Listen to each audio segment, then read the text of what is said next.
मैं सविता पूरे आध्यात्मिक जगत का भ्रमण कर चुकी हूँ। जो जो मुझे हासिल हुआ उसका बयान कर रही हूँ। आज का जो भक्ति युग है वो कबीर का युग नहीं, कबीसर युग है। जैसे एक राजस्थान में जाति होती थी, हो सकता है अब भी हो, ये मैं नहीं कह सकती। तो कबीसर जाति के लोग जो होते थे वो घर घर जाकर लोगों के दरवाजे पर अपना मनचाहा गा गा कर सुनाते थे, ताकि लोग बाग उनसे आकर्षित हों और उनको पैसे व कपड़े अच्छी मात्रा में दें। तो आजकल के जो गुरु हैं वो लोगों के घरों में जा जाकर वही हालात अपनी बना रहे हैं। घर घर जा जाकर कबीसरों की तरह अपना राग अलापते हैं और लोगों से पैसा वसूलते हैं। ये आज का इन गुरुओं का दात का युग है कि हम लोगों को घर घर जाकर उनकी चरण फेरी कर रहे हैं और उनको दात दे रहे हैं। लोग भी खुशी से अपने घर बुलाते हैं और इनसे अपने घरों में पार्टी करके शुभ मानते हैं। बस ये भक्ति है आज के युग की। ऐसा जो करते हैं करवाते हैं वो भक्त, बाकी को कुछ नहीं समझा जाता। तो कबीर की शिक्षा मेहनत करके जीवन जीने की थी, वो लुप्त सी हो गई है। कबीर ने जो संदेश दिया था, मदिरा माया स्त्री नहीं भगत के काम। आज तो जो कोई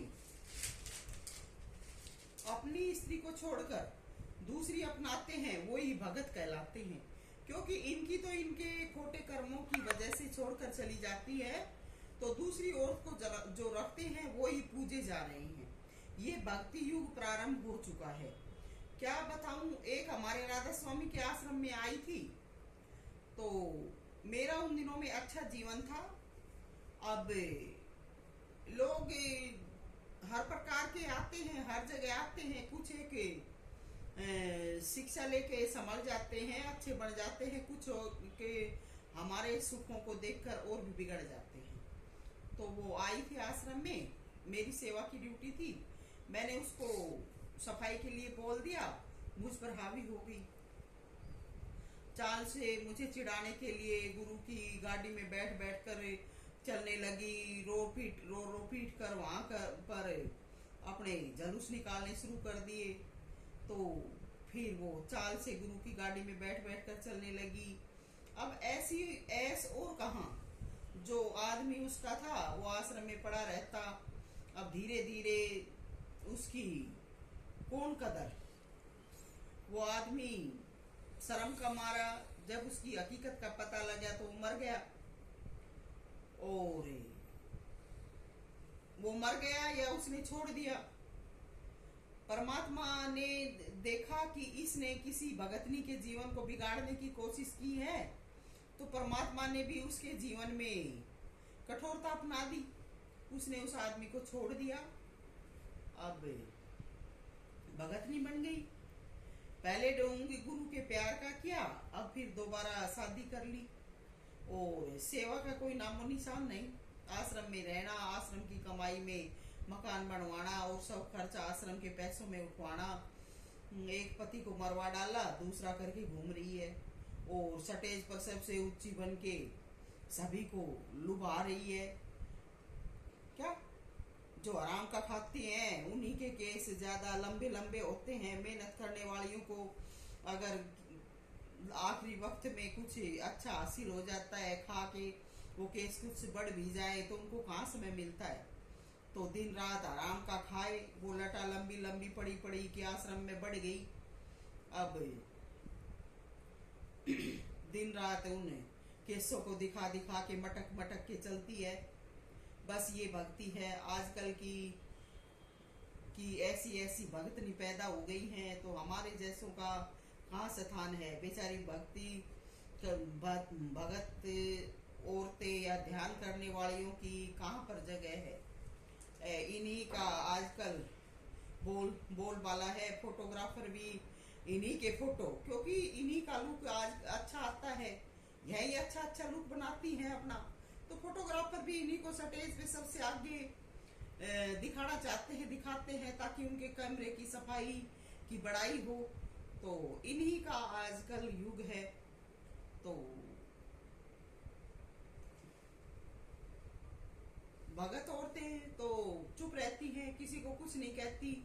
लेकिन इन भगतनियों का कौन सा गुरु प्रेम है? पहले एक पति को छोड़ दिया, शादी कर ली। शादी क्यों की थी? जब पति को छोड़ना था और गुरु के साथ रहना था तो शादी क्यों की? क्योंकि शादी किए बिना फिर इनके जो चोचले चोचले होते हैं सजने संवरने के, वो पूरे नहीं होते। अब गुरु के साथ भी रहना और इनको अपने चोचले भी पूरे करना और अपने शरीर को कष्ट भी नहीं देना, तो ये फिर इनका गुरु प्रेम होता है।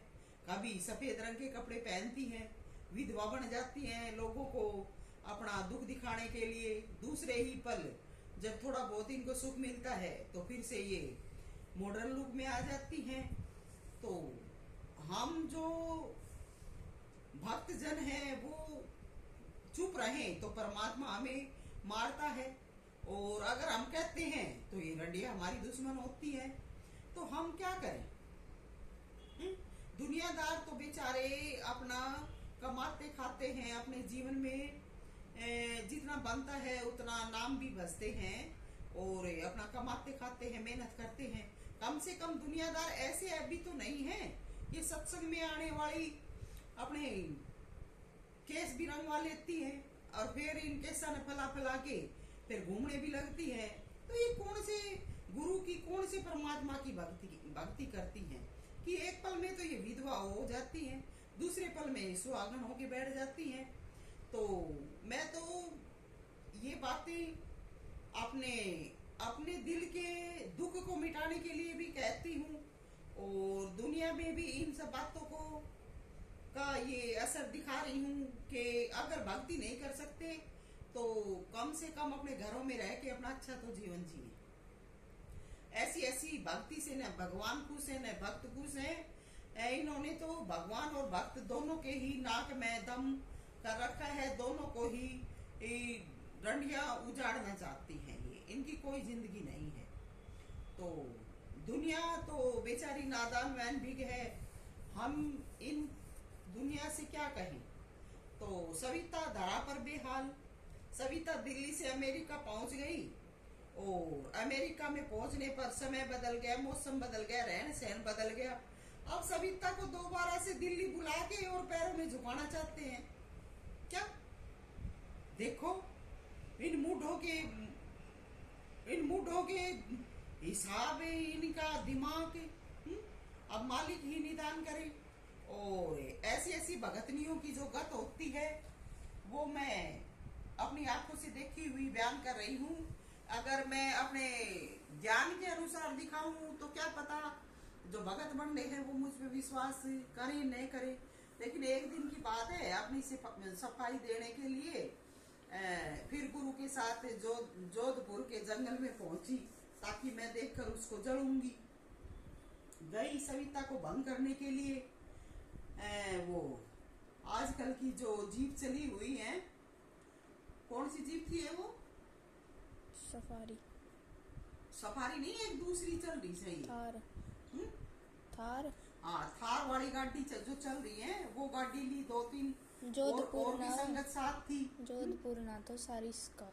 जोधपुर के जंगलों में गई तो वहां जाके जो सत्संगी बन रहे थे वो थे गुरु के साथ। गुरु के गोड्डा में अपना बच्चा बिठा दिया, गुरु बच्चे को संभाले और मैडम पीछे जहाँ पर लुगी में सामान रखते हैं वहां खड़ी जैसे वोट मांग रही हो, जंगलों में नारे लगा रही और अपने हो हुल्लड़ उठा रही। अब मालिक की रजा को कौन जानता है? मालिक तो देखता है इनके करतूतों को। मालिक ने क्या किया कि आगे 3 गाड़ी के 3 शेर आगे मैडम के नारे सुन सुन के 3 शेर आगे। अब मैडम भगत नहीं, उन शेरों से मिलके क्यों नहीं आई? क्यों गाड़ी पीछे करवानी? गाड़ी को क्यों पीछे किया? तो ये लोग तो ऐसी भक्ति कर रहे हैं, इनकी तो ऐसी भक्ति है। अब अगर ऐसे इतने सच्चे थे तो उस शेर के बच्चों को अपनी गाड़ी में बिठाया हो, उनसे प्यार कराया हो।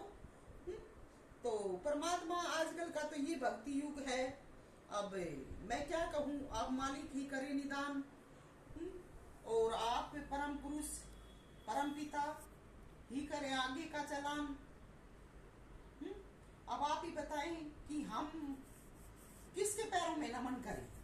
गुरु तो गधा बना, दूसरों का ही बहुत जलेदार है? अब हमारा क्या कल्याण करेगा?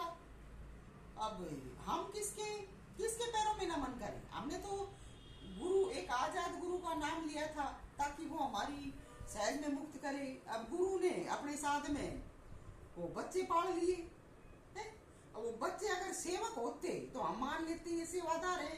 अब गुरु दूसरों के बच्चे के कूड़े को उठा उठा के अपनी गोदिया में फिर रहे हैं। अब जो गुरु दुनिया में इस प्रकार का बोझा भर भर कर ढोए तो उसकी सेवा में हम क्यों खड़े रहे दिन रात? अब ये पूछती हूँ मैं कि मैं कौन हूँ? मैं इसकी इस संगत की सेवा में बच्चों को या बेटा बेटी को रोड पर खड़ा कर दूं? खुद तो डूब रहे हैं। सविता ने भी क्यों डूबोने पर उतारू हो? गधुसो, सोचो तुम क्या हो, क्या कर रहे हो? गृहस्थी औरत हूँ, जिम्मेवारी पूरी करना मेरा दायित्व है। जो आश्रम में भगतनी बड़ी बैठी वो तो भागी, दोबारा शादी करवा ली और मुझे अपने बच्चे पालने पर भी पागल बता रहे हैं, आवारा बता रहे हैं, ड्यूटी से विहीन बता रहे हैं। तो भगतनी तो खसम के बिना एक दिन भी नहीं रह सकी। एक खसम ने मरवा के दूसरा खसम कर लिया है। ऐसी भगतनी थी तो बच्चा पैदा हो गया था, अपने बच्चे को पाला हो आश्रम में और पाल के उसकी परवरिश चाहे अपने घर में आके करी हो और तब गुरु का नाम भज के दिखाया हो। हम भी कुछ जानते, लेकिन कहाँ, कौन भक्ति जाने, कौन सेवा जाने? खसम चाहिए, एक खसम मर गया दूसरा कर लिया है। सविता ने तो कैसे कि मैं नीचा दिखाऊंगी? सविता को क्या दिखाएगी? सविता तो आगम लोक की वासी अब से कम 17-18 साल पहले हो चुकी थी। तो इनकी तो ये भक्ति है। आजकल का तो ये कबीर नहीं, कबीर युग चल रहा है। तो गुरु ने अब इन्हें खसम भी चाहिए और गुरु की ये लाडली भी बने, तो ये कैसे मुनासिब हो? गुरु ने तो कर लोगे अपनी तरफ, लेकिन परमात्मा तेरा गुलाम नहीं है। थोड़े दिनों में तेरी टाटी उठ जाएगी, कुछ तो उड़ेगी, कुछ और उड़ जाएगी। अब मैं अपने प्रभु प्रीतम से कहती हूँ कि हे प्रभु, गुरु जो बनाया था वो गधा बन गया, ढोता है भार रंडियों का। मैं किस कदर रहूं दुनिया में? मेरा तो जीवन तेरे लिए था। मुझे आशीष करो, मुझे बख्शीश करो। सविता राधा स्वामी।